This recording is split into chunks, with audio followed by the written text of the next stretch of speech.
Renungan harian, ilustrasi, inspirasi, dan ayat Alkitab. Renungan pertama, menghormati orang tua. Hai anak-anak, taatilah orang tuamu di dalam Tuhan, karena haruslah demikian. Hormatilah ayahmu dan ibumu. Ini adalah suatu perintah yang penting, seperti yang nyata dari janji ini, supaya kamu berbahagia dan panjang umurmu di bumi. Efesus 6, menus 3 adalah suatu keharusan bagi anak untuk menghormati orang tuanya, karena orang tua bertindak sebagai wakil Tuhan untuk anak Kenenia dalam hal mengasihi, memelihara, mengasuh, dan juga memperhatikan. Itulah sebabnya firman Tuhan memerintahkan agar anak-anak memiliki rasa hormat dan takut kepada orang tuanya seperti umat takut kepada Tuhan. Takut akan Tuhan mempunyai arti segan dan hormat, bukan rasa takut seperti seorang anak yang telah mencuri uang dan kepergok ayah atau ibunya, atau seorang pencuri yang takut terhadap polisi. Tetapi rasa takut ini menyebabkan anak-anak bersikap sebaik mungkin kepada orang tuanya, supaya jangan sampai membuat kesalahan dan menyakiti hatinya. Takut jangan sampai berbuat dosa kepadanya. Sudah sepantasnya bila anak menghormati orang tua dan takut kepadanya, sebab memang orang tua adalah orang-orang yang sangat terhormat bagi anak-anak, ibarat pahlawan tanpa tanda jasa yang setiap saat siap menolong, melindungi, dan mencintai kita lebih daripada semua orang lain di dunia ini. Oleh karenanya, anak-anak harus takut, hormat, dan taat kepada mereka. Di zaman sekarang ini, banyak anak memberontak dan melawan orang tua, bahkan cenderung meremehkan dan merendahkan mereka. Salomo memberi nasihat, didikan seorang ayah, dan perhatikanlah supaya engkau beroleh pengertian. Karena aku memberikan ilmu yang baik kepadamu, janganlah meninggalkan petunjukku. Amsal 4, 1-2. Dalam keluarga-keluarga di mana orang tua masih belum mengenal Tuhan, anak-anak harus tetap hormat dan takut akan orang tua. Tetapi dalam hal-hal yang melawan firman Tuhan, patutlah anak-anak menurut Tuhan lebih daripada orang tua. Tuhan sangat benci terhadap anak yang tidak menghormati orang tuanya. Alkitab menyatakan, terkutuklah orang yang memandang rendah ibu dan bapanya. Ulangan 2:7-16a. Contohnya Absalom. Ia menjadi orang yang berhasil dan memiliki segalanya, fasilitas dan harta, karena ayahnya Daud sayang. Setelah dewasa, ia malah mengusir ayahnya sendiri dan hendak membunuhnya. Hidup Absalom pun berakhir tragis sebagai akibat ia berlaku kurang ajar dan tidak menghormati ayahnya. Renungan kedua, berkat bagi yang menghormati orang tua. Hormatilah ayahmu dan ibumu, supaya lanjut umurmu di tanah yang diberikan Tuhan Allahmu kepadamu.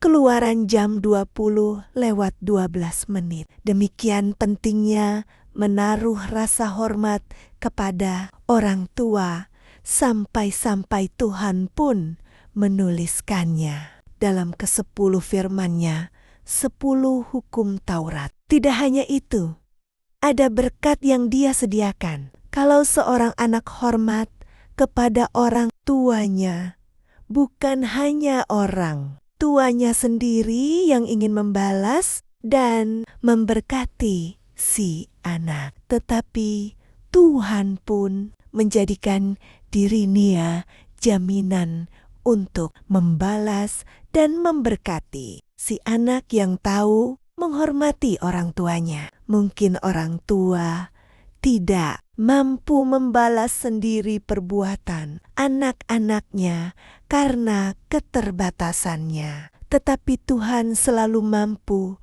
dan pasti sanggup memberkati. Dan berkat itu akan sampai pada anak-anak yang berkenan ini. Jadi, anak-anak jangan melihat apakah orang tuamu nantinya bisa memberkatimu atau tidak. Seringkali terjadi kalau orang tua punya kedudukan, perusahaan, kaya, dan warisannya besar, maka si anak menjadi orang yang penurut, tidak terlalu berani kurang ajar, tetap hormat kepada orang tuanya.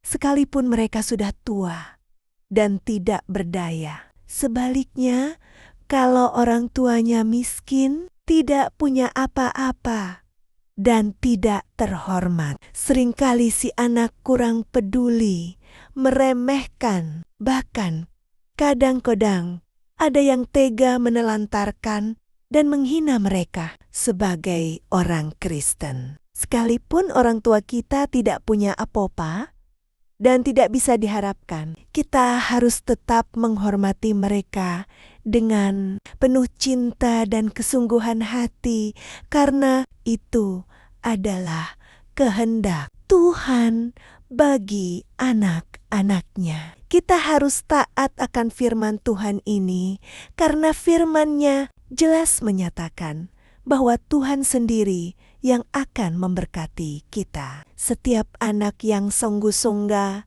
menghormati orang tuanya akan hidup diberkati Tuhan jasmani dan rohani. Jangan sekali-kali kurang ajar. Jangan pernah haiteng-haitengan ketika kita memberi sesuatu kepada orang tua. Karena Tuhan yang akan membalas, memberkati kembali dengan limpahnya anak-anak yang sungguh-sungguh menghormati orang tuanya akan mengalami penggenapan segala janji Tuhan. Dikatakan, supaya lanjut umurmu di tanah yang diberikan Tuhan Allahmu kepadamu.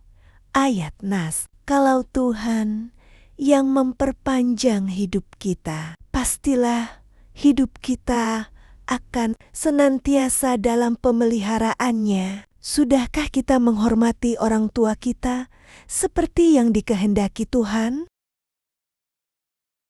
Ilustrasi, jangkar yang tersembunyi. Di sebuah pelabuhan yang ramai, bersandarlah sebuah kapal layar yang sangat megah. Kapal itu memiliki tiang-tiang yang tinggi dan kain layar putih bersih yang selalu berkibar dengan anggun setiap kali tertiup angin. Semua orang yang melewati pelabuhan pasti akan berhenti sejenak untuk mengagumi keindahan kapal tersebut. Di dalam kapal itu, seorang anak lelaki yang ikut berlayar seringkali menghabiskan waktu di atas geladak. Ia sangat memuja kain layar tersebut karena baginya, layarlah yang membuat kapal bisa bergerak maju dan terlihat gagah di tengah laut. Namun, setiap kali melihat ke sudut bawah kapal, anak itu selalu cemberut. Di sana tergeletak sebuah jangkar besi yang sangat besar, berwarna hitam legam, berkarat, dan seringkali kotor tertutup lumpur serta rumput laut. Suatu hari, anak itu bertanya kepada kapten kapal, "Kapten, mengapa kita tidak membuang saja besi hitam yang jelek dan berat ini?" Dia hanya merusak pemandangan kapal kita yang indah dan membuatnya menjadi lebih berat saat berlayar. Bukankah kain layar kita yang besar sudah cukup untuk membawa kita kemana saja? Sang kapten hanya tersenyum bijak tanpa menjawab, lalu menepuk pundak anak itu. Malam harinya, ketika kapal sedang berada di tengah samudera luas, badai besar yang tidak terprediksi tiba-tiba datang melanda. Angin bertiup sangat kencang hingga membuat ombak raksasa bergulung-gulung menghantam lambung kapal. Dalam sekejap, situasi menjadi sangat genting. Kain layar yang tadinya dipuja sang anak justru menjadi musibah karena menangkap angin badai terlalu kuat, hampir membuat kapal itu terbalik. Kapten segera memerintahkan para kelasi untuk menurunkan semua layar dengan cepat. Namun, arus laut yang sangat deras tetap menyeret kapal itu dengan liar menuju ke arah gugusan batu karang yang tajam di kejauhan. Jika kapal menghantam karang tersebut, semuanya akan hancur tenggelam. Di tengah kepanikan itu, kapten berteriak, "Turunkan jangkar." Jangkar besi yang hitam, berat, dan berkarat itu segera dilemparkan ke dalam lautan yang gelap gulita. Besi itu tenggelam dengan cepat menuju dasar samudera yang paling dalam, menjauh dari pandangan mata semua orang. Beberapa saat kemudian, tali rantai raksasa yang menahannya menegang kaku. Jangkar itu telah mencengkeram dasar laut dengan sangat kuat. Kapal yang tadinya terombang-ambing liar berangsur-angsur berhenti terseret, bertahan dengan kokoh di tengah amukan badai sepanjang malam. Keesokan paginya, badai telah berlalu dan matahari kembali bersinar. Anak lelaki itu berdiri di geladak, melihat rantai besi ditarik kembali ke atas untuk menaikkan sang jangkar yang penuh dengan lumpur dasar laut. Ia tidak lagi melihat jangkar itu sebagai benda yang buruk rupa. Ia menyadari bahwa di saat-saat paling gelap, ketika keindahan layar tidak lagi berguna, justru sesuatu yang tersembunyi dan tidak menarik di bawah sanalah yang telah menyelamatkan nyawa mereka semua. Kehidupan kita sering kali menyerupai kapal layar tersebut.